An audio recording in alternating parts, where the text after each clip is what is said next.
How to enable or disable auto update system configuration on Samsung Galaxy S26 Ultra.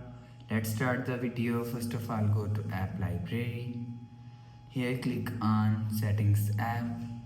Now in setting, scroll down and you will see first option is connections. Click on connections. After click on connection, scroll down and click on more connection settings.